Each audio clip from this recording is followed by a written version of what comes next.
While living in Kansas, Martin Johnson dreamt of traveling the world, which he did from 1907 through 1909, on a voyage with Jack London to the South Seas.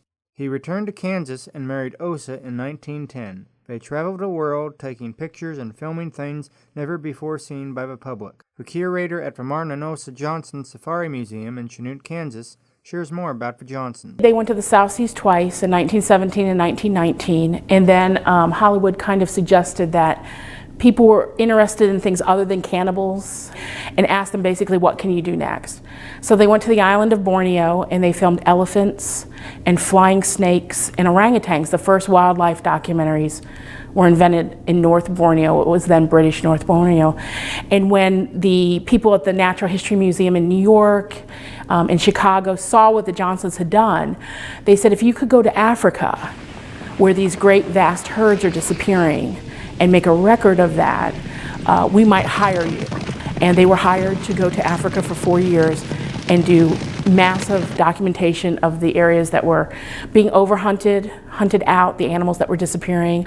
They did a lot of aviation first. They were the first to film a number of species in British North Borneo that people didn't know, like the flying snakes, a couple monkeys that are probably almost extinct now. They filmed the great herds that don't exist anymore in Africa. When asked what are the most important items at the museum, curator Zimmer replied, I think the photographs. We have a photographic collection of about 15,000 photos that were all taken in the field by both Martin and Osa. She was an equal with him in taking those. I think the photos are important because they almost all have captions and backgrounds.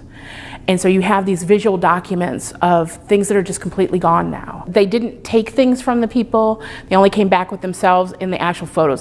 When asked why the museum is special, Kansas has fantastic museums everywhere. We have a little bit of it all. We have two famous Kansans, Martin and Osa. People come to study them as famous Kansans or famous Americans. We have aviation people. There's airplane. Their airplane safari was unprecedented, what they accomplished with that. We have the largest collection of West African art in the Midwest. We have the largest collection of a female dance mask. So this museum, we're special, I think, because we have fantastic natural history collections. We have fantastic art collections.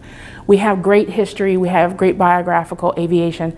And so you can see a little bit of everything that is the best of both Kansas and around the world in one spot. From Chanute, Kansas and the Martin and Osa Johnson Safari Museum, for CAPS 13 News, this is Barrett Young.